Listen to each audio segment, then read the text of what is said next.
Welcome back to the Monthly Alts Pulse. I'm Michael Sidgmore, co-founder and partner of Broadhaven Ventures and founder of the Alt Mainstream podcast. In addition to being joined by iCapital Chairman and CEO Lawrence Calcano, today we have Hightower's Managing Director and Head of Private Market Solutions, Robert Picard. Thank you. Thank you for both being here. Good to be here again, Michael. Good to be here. Excited to talk about alts. How do you think about building an alternatives platform at Hightower? And thank you for having me.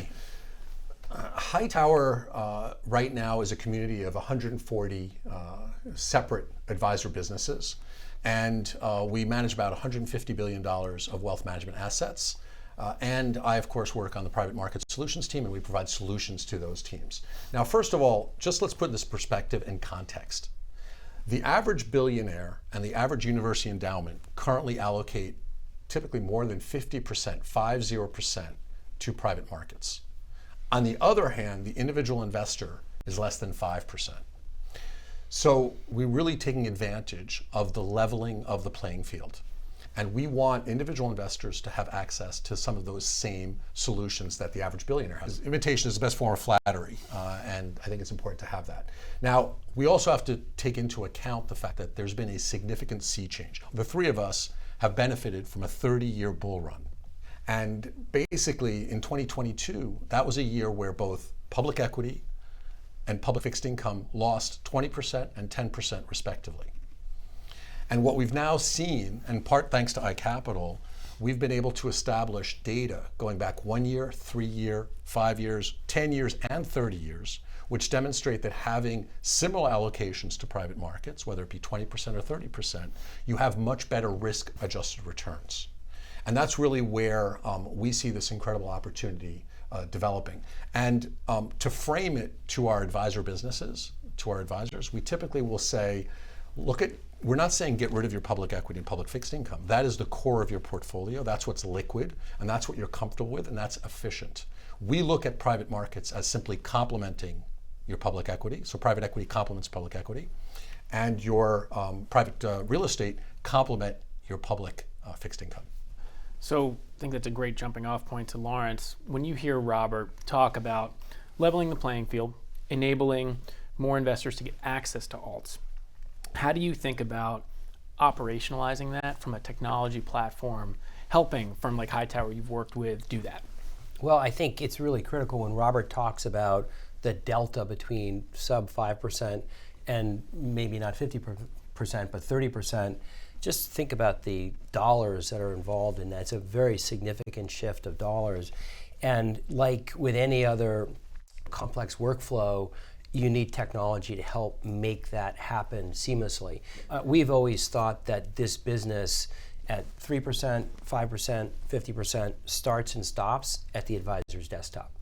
And so if you make this easy for the advisor, when I say easy, I mean you educate them the right way, you make sure they have the right types of product for the clients they serve, you make sure that educating the clients is easy, you make sure that the process of actually subscribing makes sense and is intuitive, and then all of the things that happen post-investment are also easy for the advisor to manage. That's how you actually affect the change Robert's talking about to get to a 5% to a 25 or 30%. It's a really interesting thought embedded in that point, which is you need to be on the advisor's desktop. Now, it's an interesting kind of interplay between iCapital, Hightower, and Robert, the work you do at Hightower, and then you have to work with all the advisors and convince them and work with them collaboratively as to why and how they should use alts. I think the phrase we use is find solutions for them, provide them with solutions. Yeah. So on that point, how do you think about that? Because you may have a framework in thinking about private markets, and you'd work with a platform like iCapital to do so. But then you have to operationalize that by working with all the advisors and helping them find those solutions. How do you go about doing that? We really want to improve the experience, and that's been a challenge. And in part thanks to you all, the experience is slowly improving. And I'm going to date myself to a certain degree, but I liken it to the telex machine, and or for those millennials, maybe the fax machine. And sort of dealing with private markets has been like dealing with a telex machine, which is highly inefficient. And today on the public market side, whether it be equities or fixed income, you can literally buy and sell on your iPhone. I mean, it's really easy. And as you've promised now, Lawrence, multiple Yes. times, we're going to get it on our iPhone sometime soon. No, kidding aside, we're aspiring to that layer, and that's really where we have to get to, where that point where private markets become much easier, and the user experience, both for wealth management firms and for their clients. And then, of course, the other part of what you've done been so successful and being a leader is that element of what I refer to as democratization and miniaturization of private markets. And really, we just alluded to the 50% where billionaires are allocating north of 50%. We're probably in the framework of 5, 10, or 20%. But let's say what's really changed, those investments were not available to the individual investor. Where a few years ago, you had to have a minimum of $25 million to invest in certain well-known private equity firms. I had yesterday come across my desk an investment in a private equity solution for $2,500. And that really is what should excite all of us, because we're really leveling that playing field. And it's really, I think, a great development, in part thanks to iCapital, that individual investors have access to those same opportunities that were traditionally only reserved for billionaires and university endowments. I think one of the important things when he talks about experience, it really matters, and you have to understand and disaggregate the fact that a high net worth investor is not one thing. And so providing a solution that caters to someone who is investing like a foundation or an endowment, and someone who's not, the types of products they can get access to, maybe that they're permitted to have access to, the education they might need to progress to make the next step, and the technologies they need to process it are all going to vary. And so it's not about delivering against one spec. It's about delivering against a continuum of different needs, all of whom are important to the advisors at Hightower and in other places to make sure they're getting the right experience for their clients. It's a great point, and one that I want to hang on to, which is something that appears to be happening in the development of private markets right now, which is this interplay of access on one hand and just providing access, like you mentioned, Robert. That's table stakes now. Now you're starting to see customization and differentiation in private markets in terms of how platforms and advisors figure out how to customize solutions for clients. Lawrence, I want to start with you on that point. How do you think about that interplay between access and this increasing trend of customization and differentiation for advisors working with clients in private markets? There's just an adoption cycle. And I think any new product in the world, whether it's a different type of financial investment, whether it's a new type of phone or watch or sneaker or game, any new product has an adoption cycle and a curve, right? What we had in the earliest days are people, they just needed access. This was an institutional asset class. People didn't have access. And there were a number of reasons for that. We've talked about them: sizes, access, education, whatever. And so we broke that down. But as you get to the place where now you're offering this asset class more broadly to your investor base, if you're an advisor, the next wave of advisors and their clients have a different set of needs, right? And they're used to investing in a certain way. They're used to using model portfolios. They might use SMAs. They're used to using a set of tools to help build portfolios, right? And so you've really got to meet people, advisors in particular, and their clients where they are. And so that's informed a lot of how we've developed our technology to be able to cater to advisors that want to be at their desk, they want to have alts included in a model portfolio, and they want to be able to roll those models out to their clients for whom they're appropriate. And that's a continuing journey, and there'll be further things that we develop to deal with where advisors are at that point in time. That's a great segue into Robert. How do you think about what Lawrence just said and in the context of the question, thinking about that balance between access and customization and differentiation for the advisors and clients you work with? We support at Hightower 140 separate advisor businesses. We don't typically have, for instance, a model portfolio. One of the benefits, I think, of being part of the Hightower community is the fact that we leave them a certain amount of autonomy, and the reason they join Hightower is they have that flexibility and to be basically the fiduciary. And they know their clients best. I mean, who am I? Or I work with Stephanie Link. Who are we to tell them how they should be allocating? Because each client is different. Each client has different needs, different demographics, different age group. It comes back down to an element of experience improving the experience, educating. We have right now probably several dozen teams that are very active in private markets that allocate anywhere between 5 to, in some cases, north of 50%. And then we have a majority of our teams that currently have not yet embraced private markets, who are still using a 60-40, which is more of a traditional asset allocation. So really, a lot of what we're doing is trying to increase the participation, awareness, education, which is very, very important to us. The other part that we're trying to do is, we talked about it earlier, the experience investing has been, to a certain degree, painful. So we've been working, I'd like to think, at the forefront of the wealth management community, creating a straight-through processing solution, what we refer to as STP. And that's really with the assistance of some of these leading financial technology firms, such as yourselves, which allows us to go from everywhere from subscription all the way to reporting in a straight-through solution that requires us to work through within our firm with the investment solutions team, our compliance team, our legal team, our operations team, and of course our providers or partners in some cases, and that's really important. On that point, what do you think is the biggest unlock to getting more capital from the Hightower community going into private markets? Just improving the experience. We provide solutions to our wealth management teams. To a certain degree, those are our clients, but their end client also has to have that experience. And that's something that I think you've done a phenomenal job and been a leader at improving that experience. Thank you for that. It really resonates. That piece resonated. But what you said before that really resonated in terms of the experience as kind of the major impediment. There's only so many hours in a day, and advisors are doing a lot of things, and you've got to make this easy. I think industry-wide, changing that experience. But I'd also mention one other thing, which is the advisors, this is a value chain. We operate in an ecosystem. The advisors obviously are a critical part of that ecosystem and their clients, but there are other players at the table too, like custodians and transfer agents and reporting packages and so forth.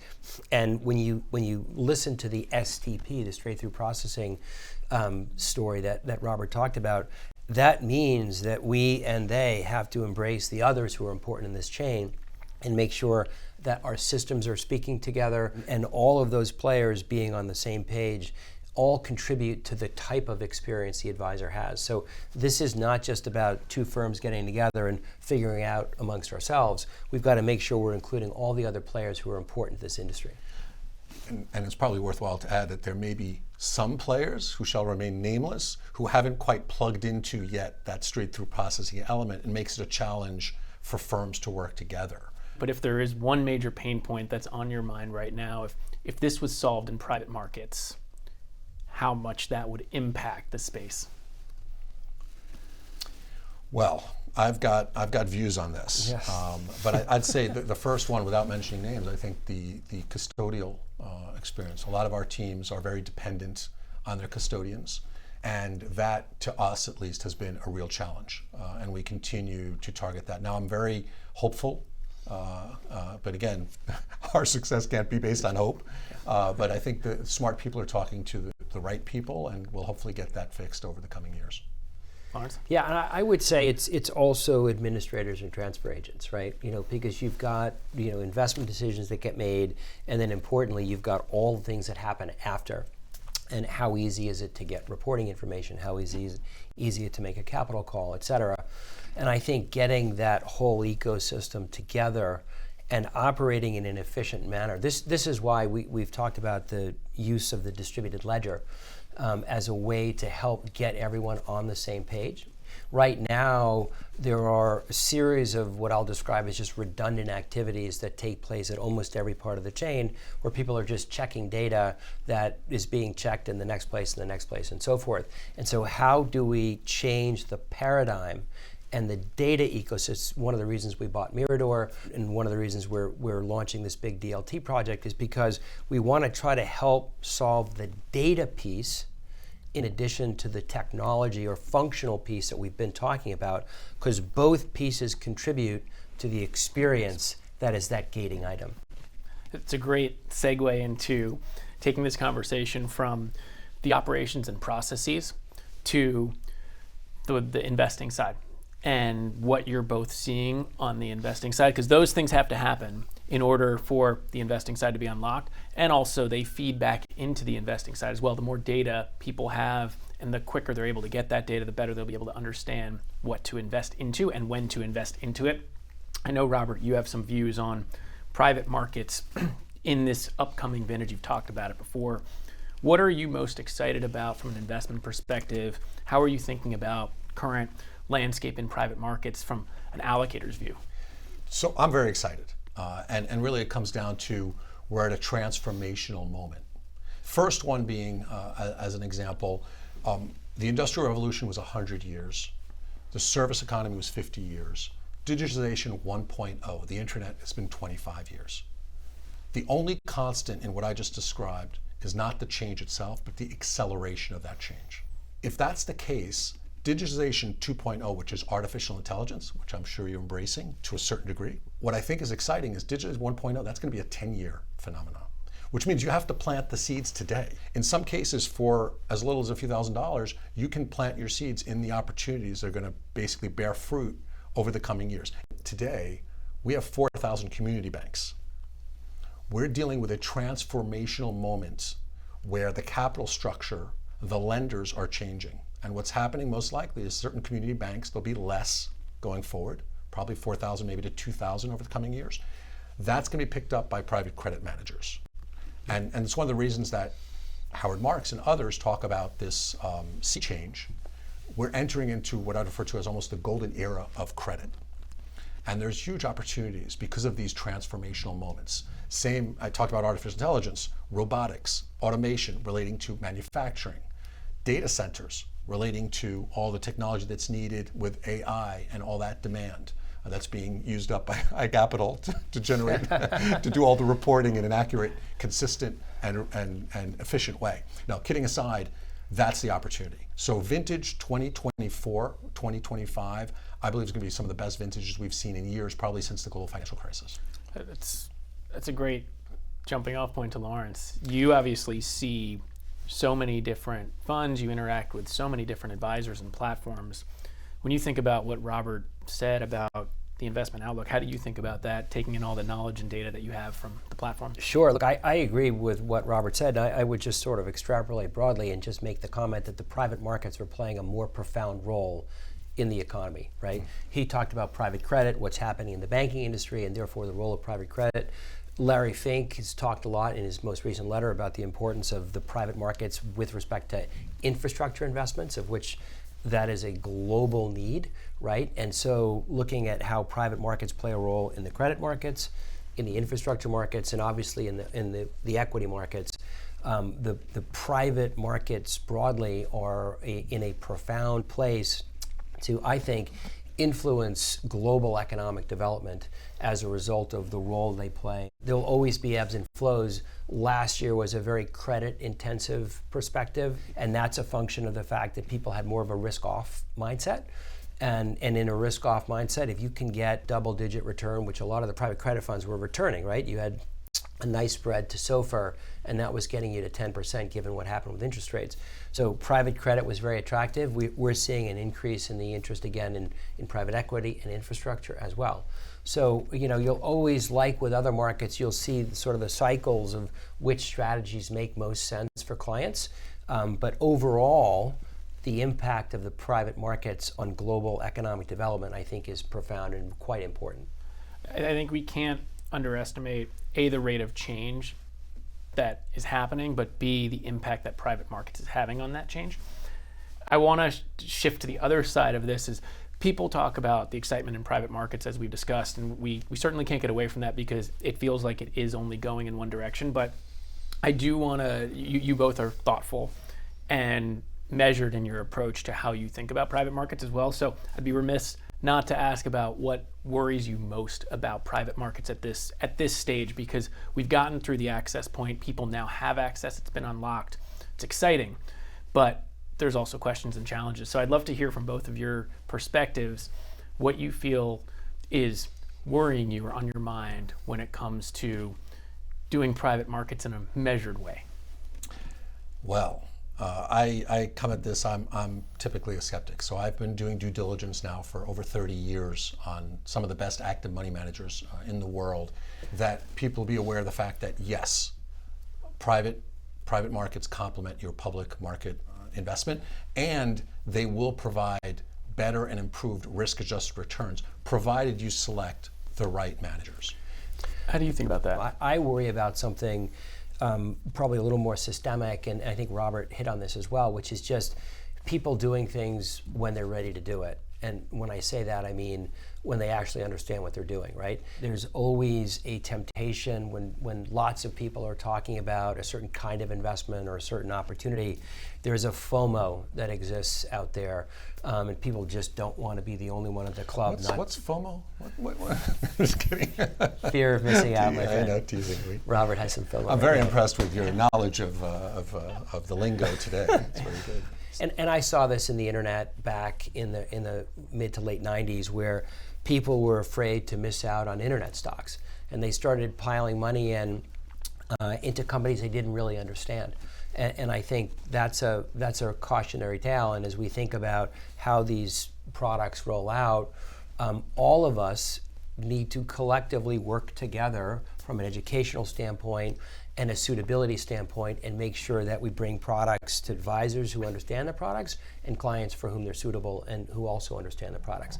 And I think if we're measured about that, all of the things we're talking about, the enthusiasm for the private markets, et cetera, will actually have a chance to come into fruition. It's I think a great way to wrap this episode up. When I think about that, I think of there's the straight-through processing that you talked about. There's the acceleration of change that you also talked about. We're obviously speeding down the alts highway, but at the same time need to do it in a measured approach, and that's why also great to hear that you need to think about things in a thoughtful, measured way, as you both shared. So thanks, Robert and Lawrence, for coming on this episode of the Monthly Alts Pulse. Thanks for watching, everyone. I'm Michael Sidgmore. See you next time on the Monthly Alts Pulse.